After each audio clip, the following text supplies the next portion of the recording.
Hello and welcome to Country Secrets, the show where we peel back the glossy pages of your travel guide to show you what's really going on.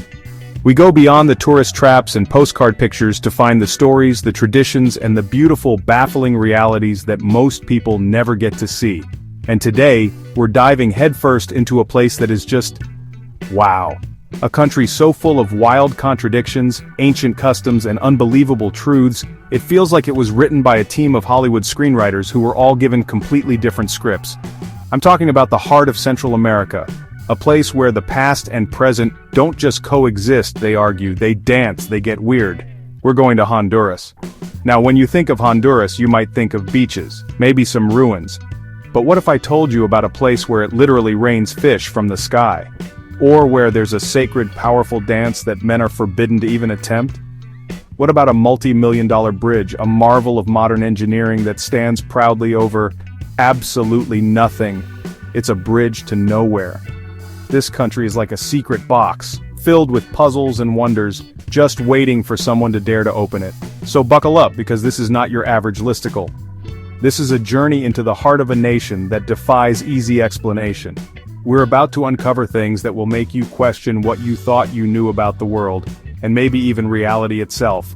These aren't just fun facts, they're windows into a culture that is as complex as it is captivating.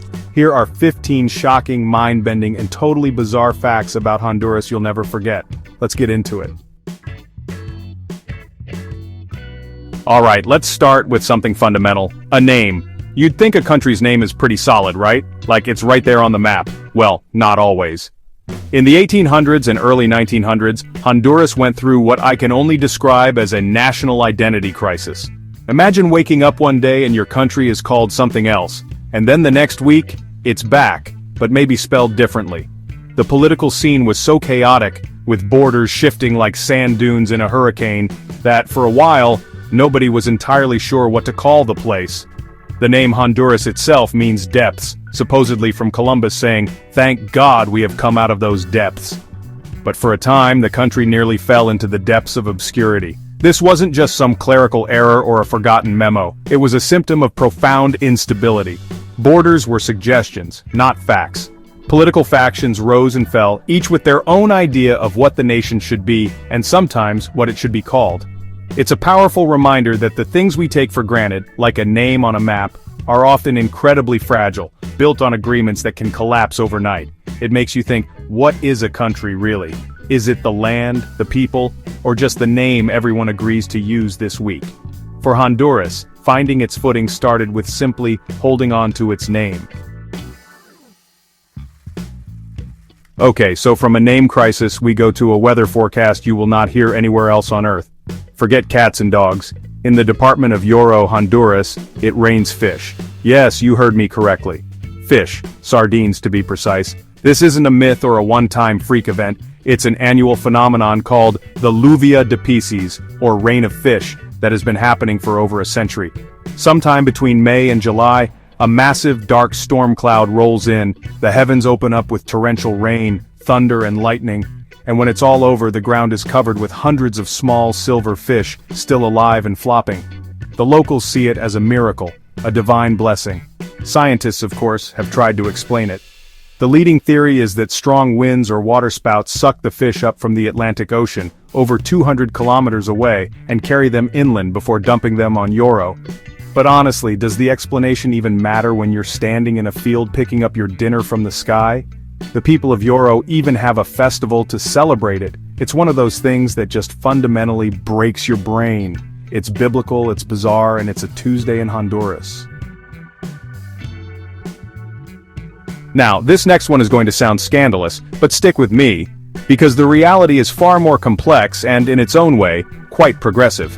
Before colonial influences reshaped society, some rural, indigenous communities in Honduras practiced a form of wife-swapping. But hold on, this wasn't some wild hedonistic party.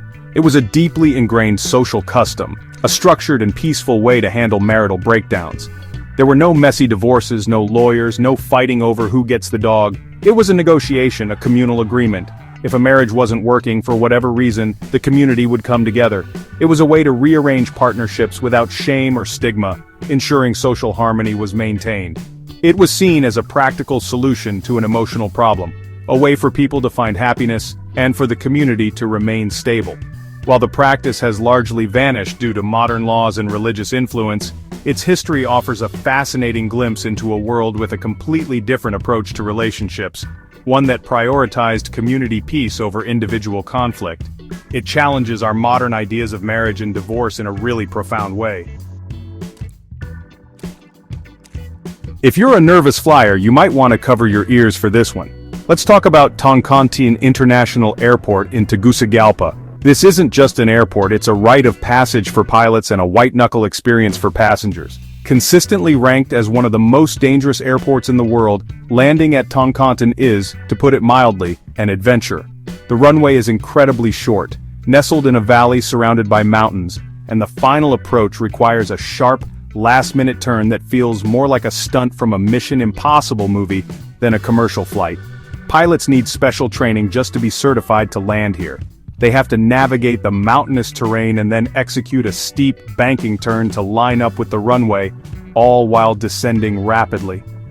Passengers often describe pressing their faces against the window, watching the city's rooftops get alarmingly close before the plane makes its hairpin turn and slams onto the tarmac.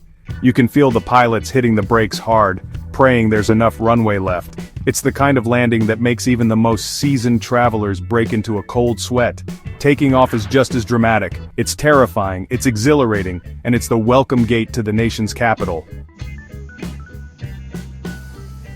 Picture this. You and your buddy are cruising down the street on a motorcycle, wind in your hair, feeling free. In many Honduran cities, that scene could get you arrested. Why? Because it's illegal for two men to ride on the same motorcycle. This isn't some old forgotten law, it's a modern measure enacted to fight crime.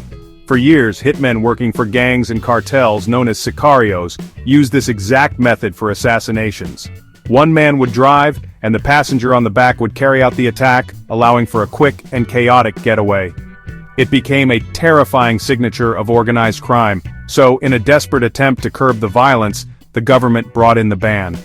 While it has reportedly had some effect on reducing certain types of crime, it's also created a massive headache for ordinary people. Imagine trying to get to work, share a ride with a brother, or just get around in a country where motorcycles are a primary and affordable mode of transport. It's a stark example of how a society has to adapt in extreme ways to fight a pervasive threat. It's a law born out of desperation, where public safety collides head-on with personal freedom, and it's a daily reality on the streets of Honduras. In a world still grappling with gender equality, there are pockets of Honduras where women aren't just equal, they're in charge. On the island of Guanaja, and within the coastal Garifuna communities, you'll find powerful matriarchal societies that flip traditional power structures on their head. Here, women are the pillars of the community. They are the economic drivers, the cultural guardians, and the heads of the household. It's not just about respect, it's about authority. Women manage the finances, make key family decisions, and are the ones who pass down traditions, language, and history to the next generation. This isn't a recent development, it's a tradition rooted deep in their history. The Garifuna people, descendants of West African and indigenous Caribbean people, have always held women in a position of immense reverence. In these communities, a man might be the public face, but it's the women who hold the real power behind the scenes, ensuring the survival and prosperity of their culture. It's a living example of a different way of organizing society, where the strength and wisdom of women are not just acknowledged, but are the very foundation upon which everything else is built. This story sounds like a metaphor, but I promise you, it's real. In the 1990s, Honduras built a state-of-the-art bridge, the Choluteca Bridge. It was an engineering marvel, designed by Japanese experts to withstand the powerful hurricanes that plague the region. And in 1998, it was put to the test. Hurricane Mitch, one of the deadliest Atlantic hurricanes ever recorded, tore through Central America, destroying everything in its path. Roads were wiped out, buildings crumbled, and other bridges were washed away like they were made of paper. But the Choluteca Bridge, it survived. It stood strong, completely undamaged.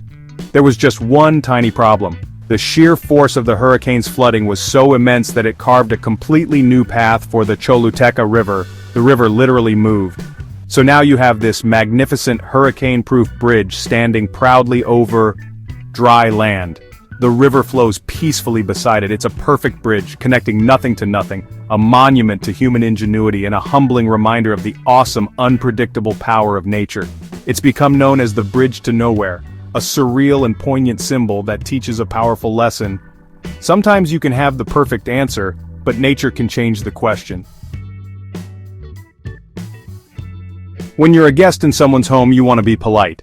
In some cultures, that means taking your shoes off at the door. In Honduras, doing that could be a major faux pas. Walking around barefoot inside a Honduran home is widely frowned upon. And it's not just about cleanliness. It's a belief tied to health, respect, and even a touch of superstition. Many Hondurans believe that walking barefoot on cool tile floors can make you sick, that the cold from the floor can enter your body and cause everything from a common cold to arthritis. They call it friolencia, a sensitivity to cold. Beyond the health concerns, it's also seen as a matter of personal presentation and respect.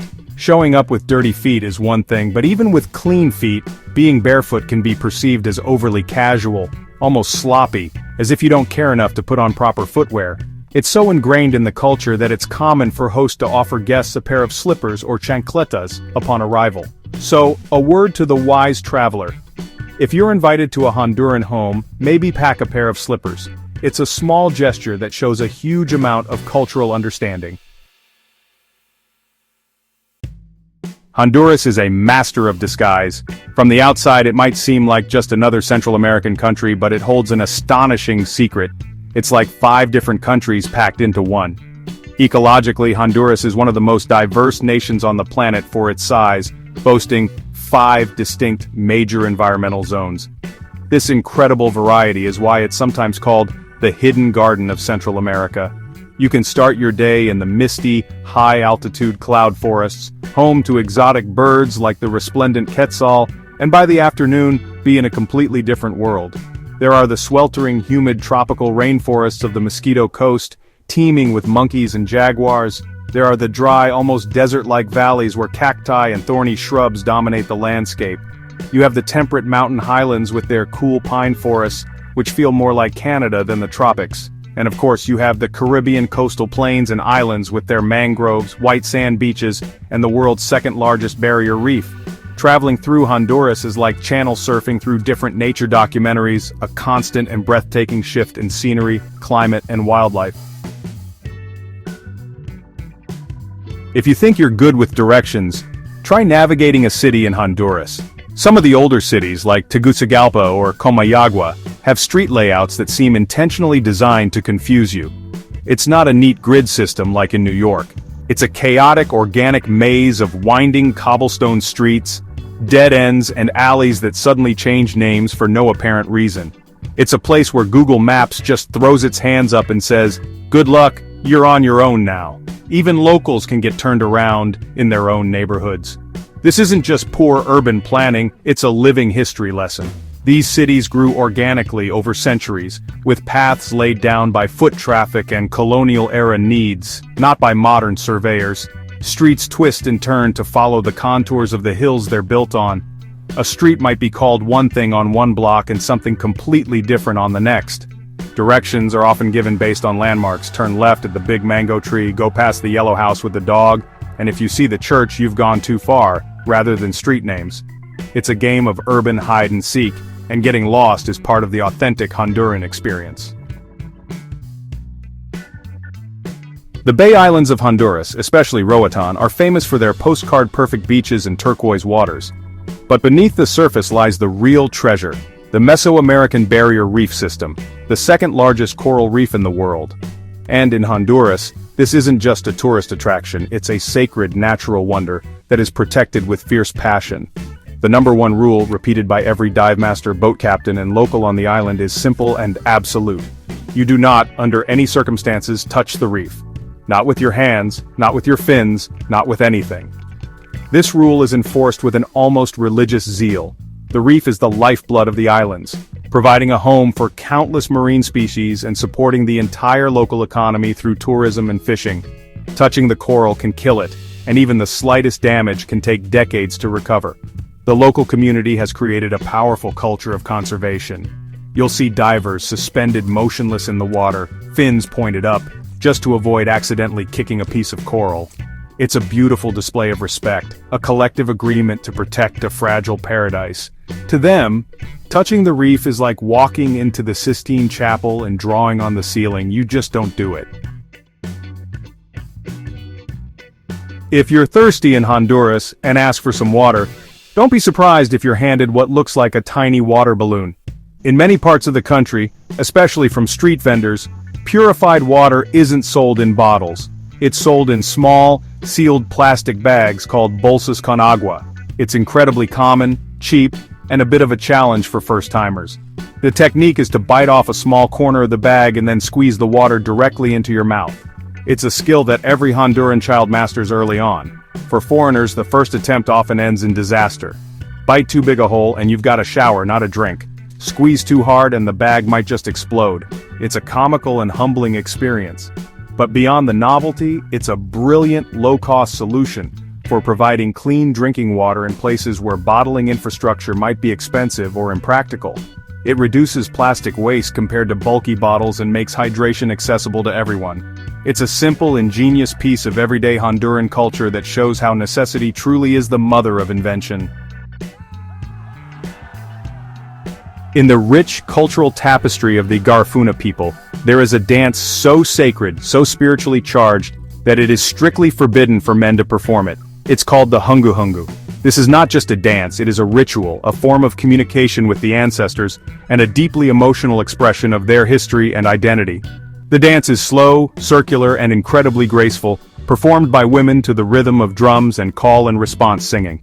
The movements tell stories of sorrow, resilience, and the enduring strength of the Garifuna spirit. The prohibition on men is not about exclusion, it's about spiritual roles. The Hunguhungu is often performed during wakes and other ceremonies to honor the dead, and it is believed that the women act as vessels, channeling the spirits of the ancestors and guiding them on their journey. It is a sacred responsibility reserved for them. For a man to attempt the dance would be a profound act of disrespect, a disruption of the spiritual order. It's a powerful testament to a culture where certain traditions hold a weight and meaning that transcends performance and becomes a sacred duty. There are 3 things you don't discuss in polite company: religion, politics, and in Honduras, the performance of the national soccer team if you have anything negative to say. Soccer, or football, is not a sport here, it's a religion. The passion Hondurans have for their national team, La Bicolor, is all-consuming. When the team plays, the country grinds to a halt. Streets are empty, businesses close, and the entire nation is glued to a screen, riding a collective wave of emotion. The national pride tied to the team's success is immeasurable. To criticize the team, especially in a public place like a bar or a restaurant, is to play with fire. It's seen as an insult not just to the players but to the nation itself. You could find yourself in a very heated argument, or worse. This passion famously boiled over into the Football War of 1969, a brief but real military conflict with El Salvador sparked by riots during World Cup qualifying matches. While that's an extreme example, the underlying intensity remains. You can cheer with them, you can suffer with them, but you do not insult them. It's the one rule of social etiquette you absolutely cannot break. After everything we've talked about, the raining fish, the bridge to nowhere, the sacred dances, the most shocking fact about Honduras might be how little of its true self is known to the outside world. It's a country that is so often reduced to a simple headline, a beach resort, or a cautionary tale. But the real Honduras is a place of profound complexity, of deep-rooted traditions, and of a resilient, warm, and welcoming people who navigate a reality that is far more interesting and intricate than any travel brochure could ever convey. To truly understand this country, you have to look past the surface. You have to be willing to get lost in its maze-like cities, to listen to the stories told by the Garifuna women, to feel the ground shake with the passion of a soccer match, and to stand in awe of a bridge that reminds us of nature's power. Experiencing the real Honduras, with all its contradictions and secrets, doesn't just show you a different country. It changes the way you see the world. It's a reminder that the most incredible stories are often hidden in plain sight, just waiting for someone to be curious enough to look. So there you have it, a journey through a country that defies expectations at every turn. Now that you've seen the real Honduras, the one that lives and breathes beyond the headlines, we have to ask you, which fact absolutely blew your mind? Was it the lluvia de peces, the idea of fish literally falling from the sky? Was it the sacred and powerful Hunguhungu dance, a tradition so profound that it's forbidden to men? Or was it the motorcycle ban, a modern law that reveals so much about the country's daily struggles and resilience? Let us know in the comments below. We read every single one. And if you enjoyed diving deep with us and uncovering these hidden truths, do us a huge favor. Hit that like button, because it tells YouTube that you want to see more stories like this. And most importantly, subscribe to Country Secrets and ring that notification bell. We have so many more places to go, so many more secrets to uncover, and we want you to be right there with us for every discovery. Don't miss out on what the world is hiding, because that's what we're all about. The world is not a simple, straightforward place. It's a treasure chest of incredible stories, bewildering traditions, and mind-bending realities. And we're here to find the key, unlock the box, and uncover them all, one country at a time. Thanks for watching, and we'll see you on the next adventure.